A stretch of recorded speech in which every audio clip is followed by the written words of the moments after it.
Praise the lord. ದೇವರ ನಾಮಕ್ಕೆ ಸ್ತೋತ್ರ ಉಂಟಾಗಲ್ಪಡಲಿ. ಪ್ರೀತಿಯುಳ್ಳ ದೇವಜನರೇ, ಯೇಸು ಕ್ರಿಸ್ತನ ಹೆಸರಿನಲ್ಲಿ ನಾನು ನಿಮ್ಮನ್ನು ವಂದಿಸುತ್ತೇನೆ. ಕೀರ್ತನೆಗಳು 121ನೇ ಅಧ್ಯಾಯ 7ನೇ ವಚನದಲ್ಲಿ ವಾಕ್ಯ ಈ ರೀತಿಯಾಗಿ ಬರೆಯಲ್ಪಟ್ಟಿದೆ.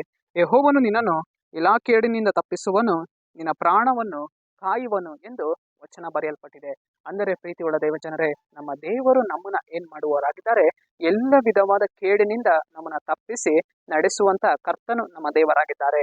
ಇವತ್ತು ಅನೇಕ ಒಂದು ಕೇಡುಗಳು ನಮ್ಮ ಜೀವಿತಗಳಲ್ಲಿ ಕ್ರಿಯೆ ಮಾಡುತ್ತೆ. ನಮ್ಮ ಕುಟುಂಬಗಳಲ್ಲಾಗಿರಬಹುದು, ನಮ್ಮ ವೈಯಕ್ತಿಕ ಒಂದು ಕಾರ್ಯಗಳಲ್ಲಾಗಿರಬಹುದು, ನಾವು ಹೋಗುವಂತ ಮಾರ್ಗಗಳಲ್ಲಿ, ಬರುವ ಮಾರ್ಗಗಳಲ್ಲಿ ಅನೇಕ ಒಂದು ಕೇಡಿನ ಕಾರ್ಯಗಳು, ಕೇಡಿನ ಸಮಸ್ಯೆಗಳು ನಮ್ಮ ಜೀವಿತದಲ್ಲಿ ಕ್ರಿಯೆ ಮಾಡುತ್ತೆ.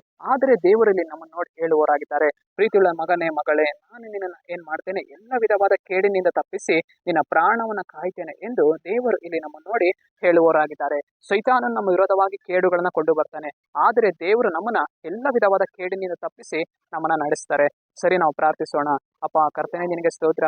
ಈ ವಾಕ್ಯ ಭಾಗ ಸಂದೇಶವನ್ನ ನೋಡ್ತಾ ಇರುವ ಜನಗಳು ನಿನ್ಬಿಟ್ಟು ಅಪ್ಪ, ನೀನು ಅವರ ಜೀವಿತಗಳಲ್ಲಿ ಕ್ರಿಯೆ ಮಾಡಿ ಎಲ್ಲ ಕೇಡಿನಿಂದ ತಪ್ಪಿಸಿ ನಡೆಸು. ನಿಮ್ಮ ನಾಮಕ್ಕೆ ಸ್ತೋತ್ರ ರಾಜ.